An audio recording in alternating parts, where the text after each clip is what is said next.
के मुसाफिर चंदा सदा बता दे, मेरा कसूर क्या है तो फैसला सुना दे। अगर तुम इस धरती पर रहते हो तो तुम कभी ना कभी तो फेल हुए ही होगे। क्या हुआ? लगता है मैं गलत चैनल पर आ गया। अरे नहीं, तुम लोग बिल्कुल सही चैनल पर आए हो। दरअसल सस्ती एनिमेशन पे आना मेरा बचपन का सपना था और आज इतने हार्डवर्क, माँ की दुआओं और पहाड़ों पर 69 साल तपस्या करने के बाद वो सपना सच हो गया। माँ, मैंने ये कर लिया। आई डिड इट माँ, I did it. Over acting करता है, 50 रुपया काट ओवर एक्टिंग के वजह।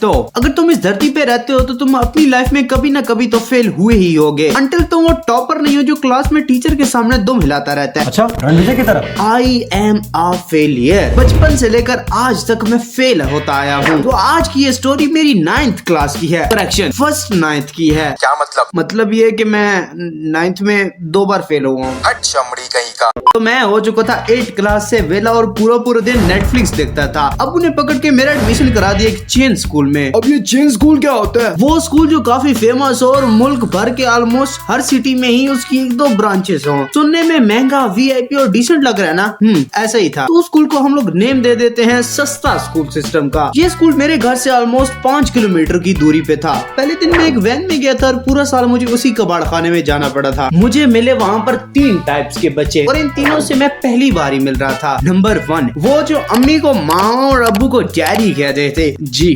बर्गर। दूसरे वो जो अम्मी को अम्मा और अब्बू को अब्बा कहते थे, जी गाँव बासी। और तीसरे वो जो खुद ही पेरेंट्स लगते थे और मुझे बड़े होके इन क्लास फेलोज जैसा बनना था। सच में यार, इन तीसरी टाइप वालों से मेरी खूब फटती थी। इन्होंने मुझे साल से ही टॉर्चर किया, जितना हो सकता था उतना किया और ये मैं अपने पेरेंट्स को भी कभी बता नहीं पाया। मैं बहुत बुली हुआ हूँ। लाइक मेरे से 3 गुना डबल साइज के बच्चों को कैमरा ऑफ करके मुझे मारना, मुझे पूरा पीरियड बाथ में लॉक रखना, मेरा टिफिन खा जाना, बुक्स गिली कर देना और भी बहुत कुछ। अगर तुम मेरे लिए बुरा फील कर रहे हो तो मुझे तुम्हारी सिंपैथी नहीं चाहिए। ये बस मैं किसी को बताना चाहता था और वो किसी तुम हो। उस स्कूल के बाद मैं एक और स्कूल में गया था जिसके हालात सस्ता स्कूल सिस्टम से बिल्कुल ऑपोजिट थे। टूटा फूटा, बेकार, घटिया तरीन स्कूल था और वो मेरे घर की गली में ही था। उसके बच्चे क्या, टीचर्स भी मुझे तंग करते थे यार। और वो 2 साल जैसे मैंने गुजारे है ना, सिर्फ मैं ही जानता हूँ। मुझे याद है स्कूल से आकर मैं अक्सर आधा घंटा बाथ में रोया करता था और हाँ, ये सच है।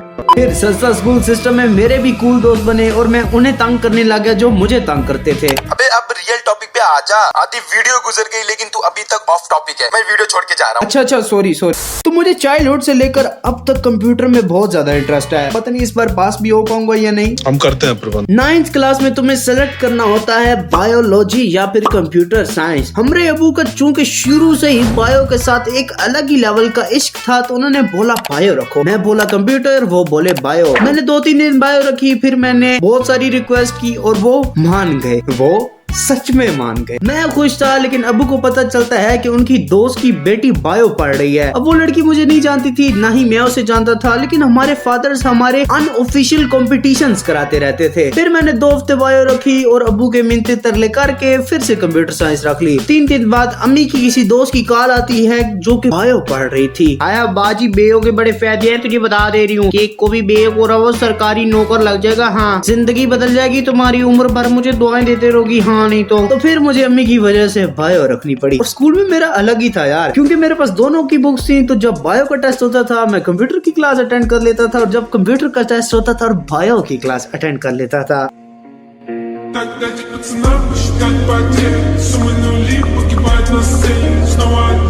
इसी तरह 3 महीने गुजर गए, कभी बायो, कभी कंप्यूटर, कभी बायो, फिर से कंप्यूटर। वो कहते हैं ना, धोबी का कुत्ता ना घर का ना घाट का।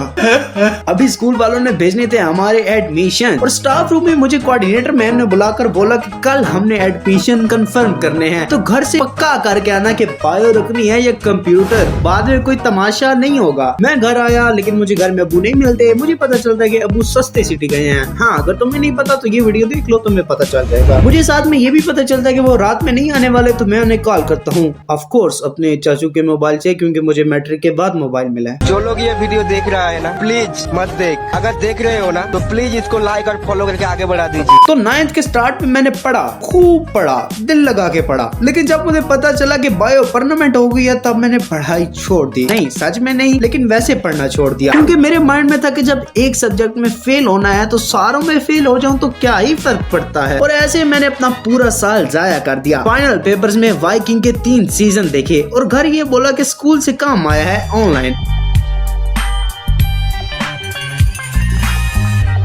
वैसे भी सच में आता है, अगर आप ये वीडियो देख रहे हैं तो आप मैं झूठ नहीं बोलता। हाँ, पिंकी प्रो स्कूल में पेपर्स की तैयारी करवाते थे। स्कूल में सोचा कि ट्यूशन में पढ़ूंगा, ट्यूशन में सोचा रात को पढ़ूंगा, रात को सोचा सुबह पढ़ूंगा, सुबह उठ के बोला अरे जितना पढ़ना था पढ़ लिया। जिस दिन बायो का पेपर था मैंने घर बताया, उर्दू का पेपर था क्योंकि मुझे सच में नहीं पता था। मैंने 9th के बोर्ड एग्जाम्स बिना डेट शीट देखे दिए। अब लास्ट पेपर किसी और चीज का था, लेकिन मैंने घर बायो को बताया। घर आकर मैं बायो वाली कहानी बताने लग गया कि पेपर एकदम घटिया हुआ है, बेकार हुआ है, मैं पक्का फेल होऊंगा। अम्मी परेशान हो गई, अबू की कॉल आई, अबू ने पूछा पेपर कैसा हुआ, मैंने बोला एकदम मस्त। लेकिन तुम्हारी माँ तो कह रही है ठीक नहीं हुआ। अरे नहीं, सिर्फ एक MCQs नहीं आता था। 90% नंबर आ जाएंगे ना।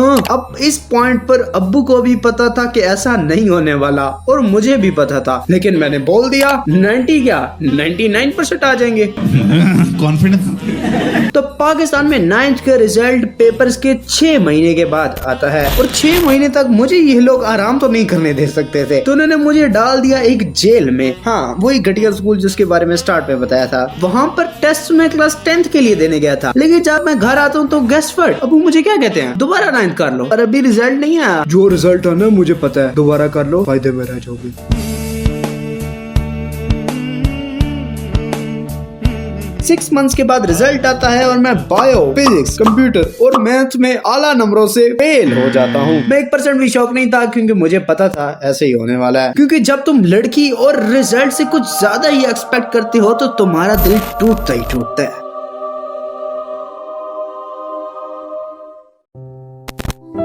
वीडियो के एंड में बस यही कहना चाहूंगा कि हमारे माँ बाप हमारे दुश्मन थोड़ी हैं जो वो हमारे बारे में बुरा सोचेंगे, लेकिन जो वो अपनी लाइफ में नहीं वो अपने बच्चों से करवाना चाहते हैं। मेरे घर की ही एग्जांपल ले लो, मेरे अब्बू डॉक्टर बनना चाहते थे लेकिन वो नहीं बन पाए, तो वो अपना ख्वाब अपने बेटे से पूरा करवाना चाहते हैं, जिसमें कोई गलत बात नहीं है। और ऑफ कोर्स इसमें 90% फायदा मेरा ही होने वाला था, लेकिन आजकल के पेरेंट्स अपने बच्चों के ख्वाबों को कुचल कर अपनी बातें मनवाना चाहते हैं, जिसकी वजह से फिर वही होता है जिसका सबको डर होता है, ना वो इधर का रहता है ना वो उधर का, और वो हो जाता है फेल। और ऐसे हमारी सोसाइटी में पैदाइश होती है फेलियर्स की। अब इसमें हमारे पेरेंट्स की भी गलती नहीं है, क्योंकि वो वही कर रहे हैं जो उनके साथ हो चुका है।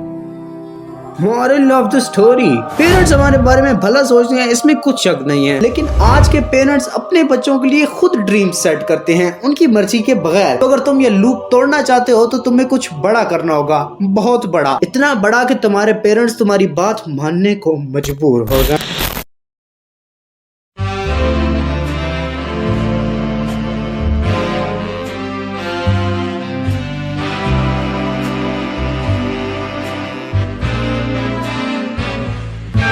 भाई को सपोर्ट करो, और तो मुझे खुद को सपोर्ट की जरूरत है, बट जितनी भी ऑडियंस गई है इनके चैनल पर प्लीज एक बार चैनल चेकआउट करो। कंटेंट अच्छा लगा तो जरूर सब्सक्राइब करना भाई को। अरे नहीं, क्रिटिसिज्म भैया, बड़े लोग सस्ते चैनल पर। और अगर यार तुम लोगों को वीडियो थोड़ी सी सीरियस लगी हो तो आई एम रियली सॉरी। ये बातें शेयर करनी थी किसी से। और अगर तुम स्टोरी टाइम देखने में इंटरेस्टेड हो तो ये आउटरो तो चल ही रहा है, इन दोनों में से किसी भी वीडियो पर क्लिक कर देना। थैंक्स अगेन क्रिटिसिज्म भैया, एक सस्ते चैनल में अपनी महंगी वॉइस देने के लिए। और अगर तुम लोग गलती से भी इन्हें नहीं जानते तो क्या कर रहे हो यार, डिस्क्रिप्शन में सारे लिंक्स हैं, जाओ। एंड अप्रिशिएट करो हर एक आर्टिस्ट और हर एक क्रिएटर को। Bye bye.